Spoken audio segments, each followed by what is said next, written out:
FM24 is creeping ever closer, which of course means the Build a Nation Greece is just around the corner as well. In today's video, we're going to take a little look at how the Greek leagues are structured. We're going to basically see where they are in terms of the European coefficients and where we hope they're going to end up. We're going to discuss the aims and objectives of the save. We're also going to talk a little bit about AE Larissa. That's the club we're going to manage. And if that sounds like the sort of thing you're into, hit the like button, subscribe to the channel, and let's get started. So here we are then. This is what the Greek Super League 2 looks like. First thing I've noticed, it's 2 divisions. Did not know that. So that's quite interesting. We are currently ranked 60th in Europe in the European coefficients, just behind the North Macedonian First League. We have a look at where the Greek First Division is, all the way up into 21st. So we've still got quite a lot to do in terms of taking that Greek division into the number 1 ranked competition in Europe. We've still got to basically overtake everybody. We've still got the Ukrainian Premier League to overtake, the Norwegian Premier League, the Swiss Super League. That's before we get to the Cinch, the Juliper, the Portuguese Premier League, and of course the La Liga, the Bundesliga, Serie A, and the English Premiership. So quite a lot to do domestically, never mind internationally. Because let's not forget, as a nation, Greece are the former European champions. They won the European Championship back in 2004. It is 20 years since they won that trophy, and they currently sit 46th in the world. Now, can we get them a second European Cup? Can we win a World Cup? Okay, I'm getting a little bit carried away with myself here, but think about this, okay? Obviously, the ultimate goal of the save is to get the Greek Super League to be the best league in Europe and top in the coefficients. But if we somehow manage to get the international team firing as well, we'll get the freedom of Greece, surely. So how easy is it then to build a nation in Greece? I'll be honest, I've got no idea. Never done it before, looking forward to the challenge. I expect it's going to be difficult, that's what I'm thinking. And we have a quick little look at how the rules look in the Greek Super League 2. So first of all, there's a group stage, and then it splits into a championship and relegation stage. So that's great. We have 2 stages to work with.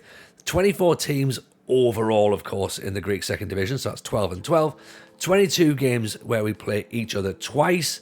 If you get into so it's the top 5 are the championship group, the bottom 6 are the relegation group, and the team that's in 12th, they're relegated to the 3rd division. So yeah, let's not be bottom. But also, half of the league is the relegation group. Why have I picked Greece?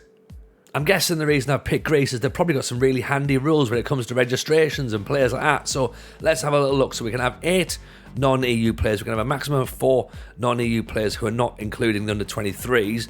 A squad of 99. That is huge.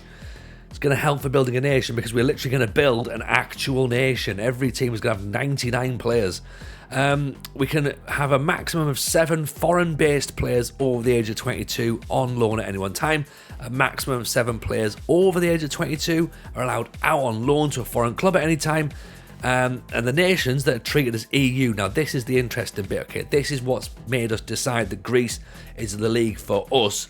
The nations that are treated as EU national players are Albania, Bosnia and Herzegovina, all of the European Free Trade Association nations, Turkey, Russia, Algeria, Morocco, Tunisia, Serbia, all European nations, and then the Ukraine, and more importantly, England. So that means that whenever all the players get released from England at the end of their contracts in the 30th of June, we are then eligible to pick those players up, bring them into Greece, if they'll come, of course. English players traditionally in FM are rated quite highly and valued quite highly. Therefore, if we're going to sell them, we're going to generate a bit more money, which of course we can pump back into the league and try and help push every other team up. So here's the thing. I know Second Yellow Card is the man when it comes to Build a Nation, okay? If you haven't checked his stuff out, go and check him out. What he doesn't know about Build a Nation is not worth knowing, right? He does a thing called Loan Farm, and it's fantastic. It's a brilliant idea. But I'm going to try and not use a loan farm. I'm going to try and build this nation more organically. I'm going to try and help fund other teams within the nation. I'm going to try and buy players domestically and just keep them in the league and then try and sell them back and pump a bit more money into the league. That's my plan. Now, it might not work that way, but that's the plan right now, okay? It's to try and get some money circulating within Greece. Whether that happens or not, I don't know. But on day one, that's what I'm hoping for. So that's the plan then, pump the money back into the Greek League, hopefully get the Greek League stronger. But why are we not starting in the Greek Super League 1 then? Because obviously, look at that, you've got teams like AEK, you've got teams like Olympiakos, Panathinaikos, PAOK Salonika, massive teams that of course, can already win the Greek Super League and can potentially, you can try and get them to work towards doing some damage in Europe. Well, basically, the idea is, of course, if you're going to build a nation, those teams already exist. So that is already... That's basically took the Greek Super League up to 21st. Like, if you take AEK Athens and just keep winning the league with AEK Athens, then the league's not going to get much better because, yes, fine, AEK Athens might go on a little bit of a European run, but ultimately, they're going to distance themselves from everybody else. So what we want to do is we want to have AEK, we want to have Olympiakos, Panathinaikos, PAOK Salonika in the top division, and then we also want to bring Larissa up from the second division here back into the top division because, of course, remember, the reason we picked Larissa, they are a former Greek Super League 1 champion. The club itself were actually a merger club. They were created to realise the vision of creating a powerful team that will represent a city like Larissa with a great football tradition and a thirst for success in the top division. 4 clubs basically became one club: Larissa, Hercules, Aris and Sagittarius. The Athletic Union of Larissa was now a reality, and they began life in the second division of Greece. As you can see, the golden era of the club was from the late 80s into the mid 90s when they won the title in 1988. Now that team was built on 2 things.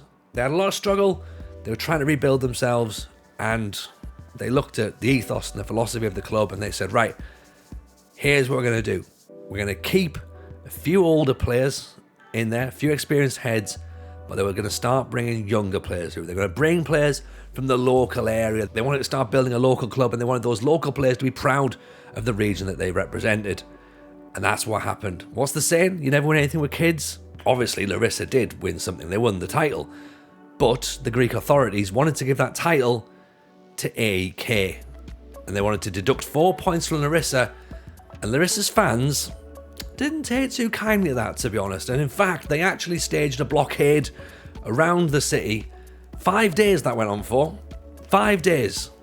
Until eventually the Greek authorities relented and awarded the league title to Larissa, thus giving them their proudest moment in their history. What I love as well about Larissa is the fact that their ultras are called the Monsters.